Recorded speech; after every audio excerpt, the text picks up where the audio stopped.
Good morning. U കെയിലേക്ക് എല്ലാവർക്കും സ്വാഗതം. യു കെ പാർലമെന്റിൽ പുതിയൊരു നിയമം കൊണ്ടുവന്നിരിക്കുന്നു. Assisted dying bill. ഇത് പാസ്സാക്കിയിരിക്കുകയാണ്, എന്നാൽ നിയമമായിട്ടില്ല. എന്ന് കരുതി യു കെയിൽ ഉള്ളവർക്കെല്ലാവർക്കും സുഖമായി മരിക്കാം എന്ന് നമ്മൾ കരുതണ്ട.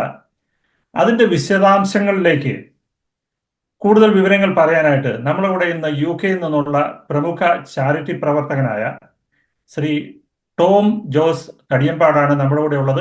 നമസ്കാരം ശ്രീ ടോം. നമസ്കാരം. അപ്പൊ ഈ അസിസ്റ്റഡ് ഡൈയിങ് ബില്ല് പല രാജ്യങ്ങളിലും ഇംപ്ലിമെന്റ് ചെയ്തിട്ടുണ്ടെങ്കിൽ ഇവിടെ ഓസ്ട്രേലിയയിലും അത് ഇംപ്ലിമെന്റ് ചെയ്തിട്ടുണ്ട്. യു കെയിൽ ഈ ബില്ല് ഇപ്പോ പാർലമെന്റിൽ പാസ്സാക്കി. അതിന്റെ വിശദാംശങ്ങളിലേക്ക് ഒന്ന് പോകാമോ? കഴിഞ്ഞ 29-ാം തീയതി യു കെയിൽ ഒരു പ്രൈവറ്റ് ബില്ലായിട്ടാണ് ഇത് വരുന്നത്. അതായത് സ്പെൻവാലി എം പി, ലീഡ് ബീറ്റർ എന്ന് പറയുന്ന ഒരു എം പി, ബാക്ക് ബെഞ്ചറാണ് അദ്ദേഹം, ഫ്രണ്ടിൽ പോലുള്ള ആളല്ല, ബാക്ക് ബെഞ്ചറാണ്. അദ്ദേഹമാണ് ഈ പ്രൈവറ്റ് ബില്ലായിട്ട് ഇത് ബില്ല് കൊണ്ടുവന്നത്. അത് നീണ്ട 5 മണിക്കൂർ നേരം പാർലമെന്റ് ഡിബേറ്റ് നടത്തി. ഒരു പ്രത്യേകത എന്ന് പറയുന്നത് ഈ ബില്ല് പാസ്സായതിന്റെ ഒരു ചരിത്രപരമായ പശ്ചാത്തലം കൂടിയുണ്ട്. ബ്രിട്ടീഷ് പാർലമെന്റിൽ വിപ്പ് കൊടുക്കാതെയാണ് ഈ ബില്ല് പാസ്സായത്. അതായത് എല്ലാ എം പിമാർക്കും സ്വതന്ത്രമായി വോട്ട് ചെയ്യാനുള്ള അവകാശം കൊടുത്തുകൊണ്ടാണ് ഈ ബില്ല് പാസ്സായതെന്നുള്ളതാണ് ഈ ബില്ലിന്റെ പ്രത്യേകത എന്ന് പറയുന്നത്. ഈ 300 എം പിമാർ ഇതിനെ അനുകൂലിച്ച് വോട്ട് ചെയ്തു, 275 എം പിമാർ ഇതിനെ എതിർത്ത് വോട്ട് ചെയ്തു. അങ്ങനെ ബില്ല് പാർലമെന്റിൽ പാസ്സായി. അപ്പൊ ഇതിന്റെ ഒരു ഫ്രീ ബില്ലിലൂടെയാണ് ഈ പൊളിറ്റിക്കൽ പാർട്ടിയുടെ ഒരു ഇൻഫ്ലുവൻസ് ഇല്ലാതെ ഒരു ഫ്രീ ബില്ലിലൂടെ ആണ് ഈ ബില്ല് പാസ്സായിരിക്കുന്നുള്ളത്. അത് സൊസൈറ്റിയെ റെപ്രസെന്റ് ചെയ്യുന്നതായിട്ട് നമുക്ക് ഫീൽ ചെയ്യുന്നുണ്ട്. കാരണം ലേബർ പാർട്ടി എം പി ആണെന്ന് ഇത് bill labour party M P ആണ് അദ്ദേഹം. ഈ സ്പെൻവാലി എം പി എന്ന് പറഞ്ഞ ഇവരുടെ ജോ കോക്ക് എന്ന് പറഞ്ഞ ഇതിനു മുമ്പ് ജോ കോക്സ് എന്ന് പറഞ്ഞൊരു എം പി അവിടെ കുത്തിക്കൊന്നിട്ടുണ്ടായിരുന്നു. അതിന്റെ ഇവര് എക്സ്ട്രീം ലേബറിലേക്ക് പോയി എന്നുള്ള ഒരു വിരോധം കൊണ്ടാണെന്നാണ് അന്ന് ഞാൻ എന്റെ ഓർമ്മയിൽ കിടക്കുന്നത് വായിച്ചത്. അതിന്റെ ബ്രദറാണ് ഇപ്പോഴത്തെ ഈ പറയുന്ന സ്പെൻവാലി എം പി, ലീഡ് ബീറ്റർ എന്ന് പറഞ്ഞ ആള്. അദ്ദേഹമാണ് ഈ ബില്ല് കൊണ്ടുവന്നത്. അപ്പൊ ഈ ബില്ലിന്റെ പ്രത്യേകത എന്ന് പറഞ്ഞാൽ ഇത് ഒരു ഫ്രീ ബില്ലിൽ സൊസൈറ്റിയുടെ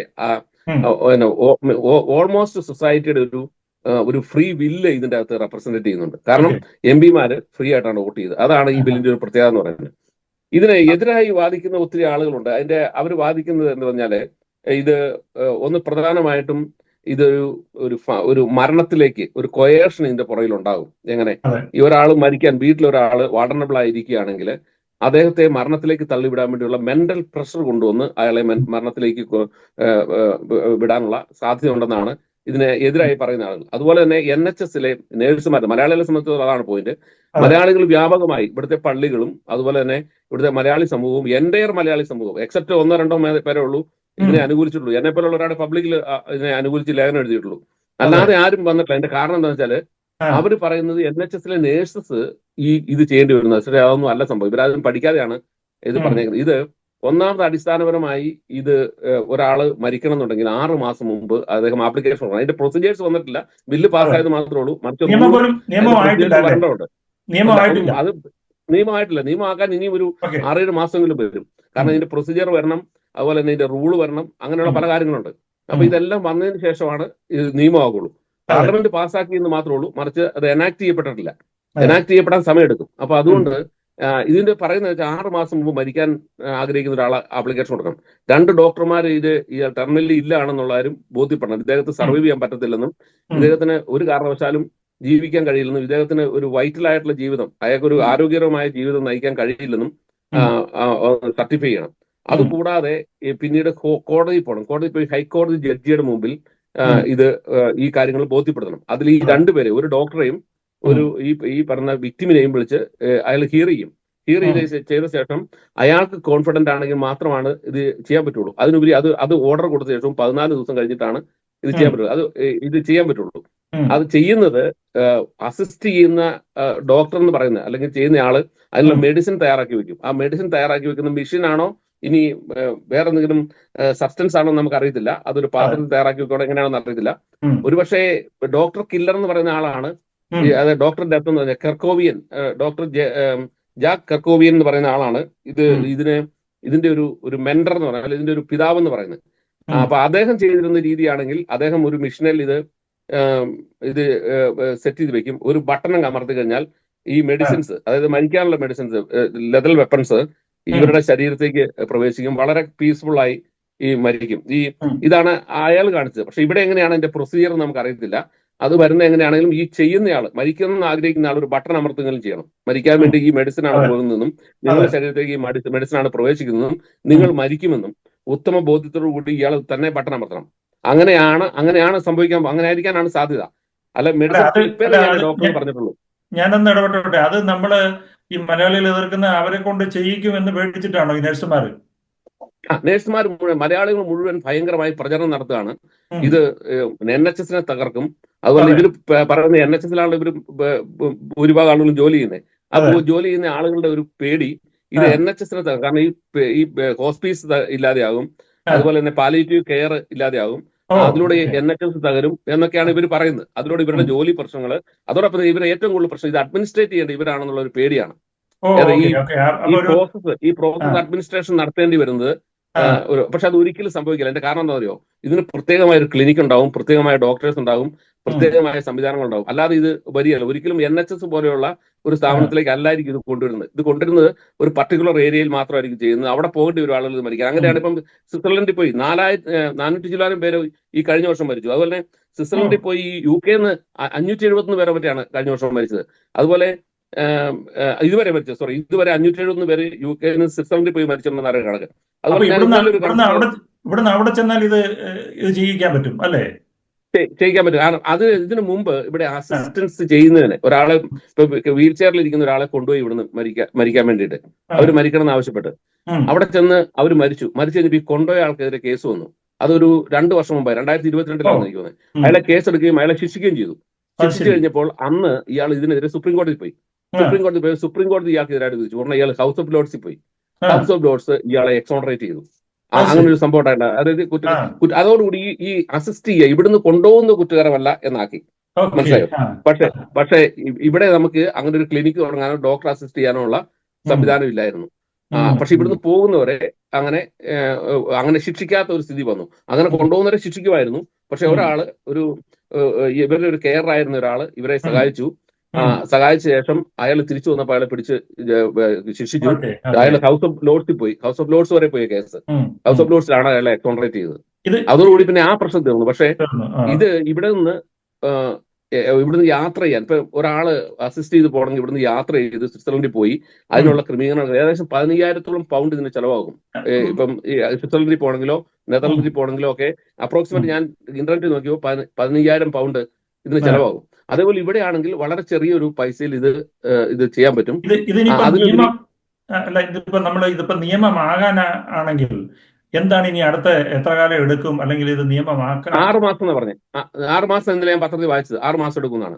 ഓ ശരി, 6 മാസം കൊണ്ട് നിയമമാക്കാനുള്ള എല്ലാ സംവിധാനങ്ങളും ചെയ്യുന്നുണ്ട്. ചെയ്യുന്നുണ്ട്. അപ്പൊ ലേബർ ഗവൺമെന്റിനെ സംബന്ധിച്ച് ഇതൊരു വലിയൊരു അച്ചീവ്മെന്റ് ആയിട്ട് പ്രൊജക്ട് ചെയ്യുമോ? കാരണം ഇതൊരു പൊതുവെ സമൂഹത്തിൽ അക്സെപ്റ്റഡ് ഒരു കാര്യമായിട്ട് മാറിക്കൊണ്ടിരിക്കുകയാണ്. തീർച്ചയായിട്ടും. അതിന്റെ കാരണം എന്താ പറയുക, ഇതിൽ പാർലമെന്റ് പുറത്ത് 2 വിഭാഗം സംഘടിച്ചിട്ടുണ്ടായിരുന്നു. അതെ അതായത് പാർലമെന്റ് പുറത്ത് പിങ്ക് കളറിട്ട ആളുകൾ ഇതിനെ അനുകൂലിച്ചുകൊണ്ട് ഡ്രസ് ഇട്ട് വന്നിട്ടുണ്ടായിരുന്നു. അതുപോലെ എതിർ ഗ്രൂപ്പും അതിനപ്പുറം 1 മിനിറ്റ് പാർലമെന്റ് സ്ക്വയറിൽ തന്നെ 1 മിനിറ്റ് അകലത്തിൽ അവരും സംഘടിച്ചിട്ടുണ്ടായിരുന്നു. അവര് അതെ രണ്ടും വിളിക്കുന്ന മുദ്രാവാക്യങ്ങൾ എന്ന് പറയുന്നത് ഇവർക്ക് മരിക്കാനുള്ള റൈറ്റ്, ജീവിക്കാനുള്ള റൈറ്റിനോടൊപ്പം തന്നെ മരിക്കാനുള്ള റൈറ്റും ഉണ്ടെന്നാണ്. പക്ഷെ എന്റെ ഒരു പേഴ്സണൽ ഒപ്പീനിയൻ ഞാൻ അതിന്റെ അകത്ത് കാണുന്നതിനറിയോ, ഇപ്പൊ നമ്മൾ ജീവിക്കാൻ നമ്മൾ ജനിക്കുമ്പം നമ്മളിപ്പം പണ്ടൊക്കെ എന്റെയൊക്കെ ചെറുപ്പത്തിൽ എന്റെ ഇളയ ആളുകളൊക്കെ, ഞാൻ ഉൾപ്പെടെയുള്ള ആളുകൾ വീട്ടിലാണ് ജനിച്ചത്. അന്ന് ഈ പറഞ്ഞ മെഡിക്കൽ കെയർ ഒന്നും ഇല്ലായിരുന്നു. പക്ഷെ ഇന്ന് ഒരു 99% മുകളിൽ ആളുകൾ നമ്മുടെ ഒരു പരിഷ്കൃത സമൂഹത്തിൽ ഹോസ്പിറ്റലിലാണ് ജനിക്കുന്നത്. അവിടെ ഒരു അസിസ്റ്റൻസ് ഉണ്ട്. ഒരു ജനിക്കാൻ ഒരു അസിസ്റ്റൻസ് കിട്ടുന്നുണ്ട്. മനസ്സിലായോ? ജനിക്കാൻ കിട്ടുന്ന അസിസ്റ്റൻസ് പോലെ തന്നെ മരിക്കാനും ഒരു അസിസ്റ്റൻസ് ഉണ്ടായെന്ന് എന്താണ് പ്രശ്നം? സ്വമേധയാ ഒരാള് ടെർമിനലി ഇല്ല ആയിട്ടുള്ള ഒരു മനുഷ്യൻ തീരുമാനിക്കും. ഞാൻ അങ്ങനെ ചിന്തിക്കുന്ന ആളാണ്. ഇപ്പൊ ചിന്തകൾ പലപ്പോഴും മാറും. നമ്മൾ ടെർമിനലി ഇല്ലായിപ്പോയി മറ്റാൾക്കാർക്ക് ഒരു ശല്യമായി മാറുന്നു എന്ന് കണ്ടാൽ നമ്മളത് ചെയ്യുന്നതിൽ എന്താണ് തെറ്റിരിക്കുന്നത്? ഞാൻ ഡോക്ടർ കില്ലർ എന്ന് പറയുന്ന ജാക്ക് കർക്കോവിയൻ എന്ന് പറയുന്ന ആള് ആദ്യമായി 1990-ലാണ് ഇത് ഇങ്ങനെ ഒരു മെഷീൻ ഉണ്ടാക്കി. ഇദ്ദേഹം ഇതിനെപ്പറ്റി സ്റ്റഡി ചെയ്ത ശേഷം ഇയാൾ ലെതൽ വെപ്പൺസ് ഇയാൾ ഈ മരിക്കുന്ന ആളുകൾക്ക് കുറച്ചുകൂടെ കംഫർട്ടബിൾ ആയിട്ട്, അതായത് ക്യാപിറ്റൽ പണിഷ്മെന്റ് കിട്ടുന്ന ആളുകൾക്ക് കംഫർട്ടബിൾ ആയി മരിക്കാൻ പാടുള്ള ലെതൽ വെപ്പൺസ് ഡെവലപ്പ് ചെയ്യുന്നതിന് പരീക്ഷണം നടത്തുന്നതിന്റെ ഇടയിലാണ് ഇദ്ദേഹം ഇത് മനസ്സിലാക്കിയത്. ഇയാള് ഫേമസ് ആയിട്ടുള്ള ഡോക്ടറാണ്. ഇയാൾ മിഷിഗണിലാണെന്ന് എനിക്ക് തോന്നുന്നു. അയാളുടെ സ്ഥലം അവിടെ അമേരിക്കയിലെ ഇയാള് മിഷിഗണിലാണെന്ന് എൻ്റെ ഓർമ്മ. അപ്പം അയാൾ അവിടെ ഇത് പരീക്ഷണം നടത്തി കഴിഞ്ഞിട്ട് ഇയാൾ ഫോർഡ് ഹോസ്പിറ്റലിലെ ഡോക്ടറായിരുന്നു. അതുപോലെ അവിടുത്തെ ഫേമസ് വലിയ ഹോസ്പിറ്റലിലെ തന്നെ ഒന്നിൽ കൂടുതൽ ഹോസ്പിറ്റലിലെ ഡോക്ടറായിരുന്നു. ഇതെല്ലാം നമുക്ക് ഓർമ്മയിൽ നിന്ന് എടുത്ത് പറയാൻ പറ്റുന്നില്ല, അതുകൊണ്ടാണ്. അപ്പൊ ഇദ്ദേഹം ഇത് ചെയ്ത് പരീക്ഷ കഴിഞ്ഞപ്പോൾ ഇദ്ദേഹം ഇങ്ങനെ ഈ ഒരു ഇൻവെൻഷൻ നടത്തിയിട്ടുണ്ടെന്ന് പത്രങ്ങളിലൂടെ മാധ്യമങ്ങളിലൂടെ മനസ്സിലാക്കി കഴിഞ്ഞപ്പം പോർട്ട്ലാൻഡിലുള്ള ഒരു സ്ത്രീയെ, ഒരു 54 വയസ്സുള്ള ഡിമെൻഷ്യ ബാധിച്ച ഒരു ടീച്ചർ, ഇംഗ്ലീഷ് ടീച്ചർ ഇദ്ദേഹത്തെ സമീപിക്കുന്നു, എനിക്ക് മരിക്കണം എന്ന് പറയുന്നു. അപ്പൊ ഇദ്ദേഹം അവരെ മരിക്കാൻ സമ്മതിച്ചപ്പോൾ അന്ന് ആ പത്രം, അത് മനോരമ പത്രങ്ങളിൽ അന്ന് ഞാൻ വായിച്ചിട്ടുണ്ട്. പക്ഷെ അത് ഞാൻ ഇന്റർനെറ്റിൽ തപ്പിയിട്ട് കിട്ടിയില്ല. പക്ഷെ മനോരമ പത്രത്തിൽ വായിച്ച് ഇന്നും ഞാൻ ഓർക്കുന്നുണ്ട്. ഇയാളെ ഡോക്ടർ ഡെത്ത് എന്ന് അറിയപ്പെടുന്നത്, ഈ ജാക്ക് കർക്കോവിയനെ. അപ്പൊ ഇദ്ദേഹത്തെ അന്ന് പറഞ്ഞ താങ്ക് യു ഡോക്ടർ എന്ന് പറഞ്ഞെന്നാ പറഞ്ഞത് മരിക്കുന്നതിന് മുമ്പ്. ഈ സ്ത്രീ പറഞ്ഞത് അന്ന് ഞാൻ മനോരമയിൽ വായിച്ച് ഓർക്കുന്നുണ്ട്. പക്ഷെ അത് ഞാൻ ഇന്റർനെറ്റ് മുഴുവൻ തപ്പിയിട്ട് കിട്ടിയില്ല. അന്ന് മനോരമയിൽ ആ വാർത്ത വന്ന് ഞാൻ ഓർക്കുന്നുണ്ട്. അപ്പൊ അതുകൊണ്ട് ഈ പീസ്ഫുള്ളായി മരിക്കാൻ അവര് അതുപോലെ പീസ്ഫുള്ളായി ഈ കഴിഞ്ഞ ദിവസം നെതർലൻഡിൽ ഒരു 2 3 മാസമായിട്ടുള്ളൂ എന്ന് എനിക്ക് തോന്നുന്നത്.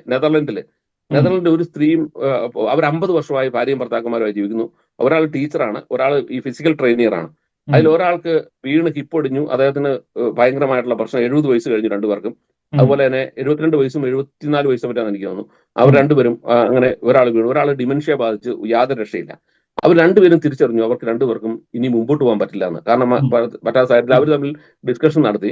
അവർ സ്വമേധയാ നെതർലൻഡിലെ ഈ പറഞ്ഞ യൂത്തനേഷ്യ ക്ലിനിക്കിൽ പോയി മരിക്കാൻ തീരുമാനിച്ചു. അപ്പൊ പിള്ളേരുകളോട് സംസാരിച്ചു വളരെ ഡീസന്റ് ആയിട്ട് അവർ പോയി പിള്ളേരുമായിട്ട് സംസാരിച്ചു. പിള്ളേരെ കൺവിൻസ് ചെയ്തു. പിള്ളേർക്ക് മനസ്സിലായി കഴിഞ്ഞാൽ അവരെല്ലാം കൂടെ ഒരുമിച്ച് ഡിന്നർ കഴിച്ച ശേഷം ഇവർ യൂത്തനേഷ്യ ക്ലിനിക്കിൽ പോയി മരിച്ചു. മനസ്സിലായോ?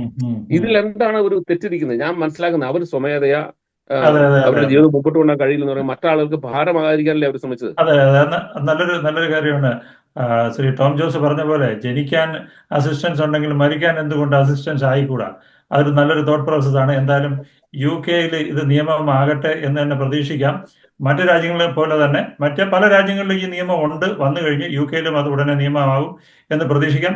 ഇന്ന് നമ്മുടെ ഈ ന്യൂസിനെ കുറിച്ച്, ഈ നിയമത്തെക്കുറിച്ച് വിശദമായിട്ട് സംസാരിച്ചത് ടോം ജോസ് തടിയമ്പാട്. അദ്ദേഹം UK ഒരു പ്രമുഖ ചാരിറ്റി പ്രവർത്തകനും സാമൂഹ്യ ക്ഷേമ പ്രവർത്തകനൊക്കെയാണ്.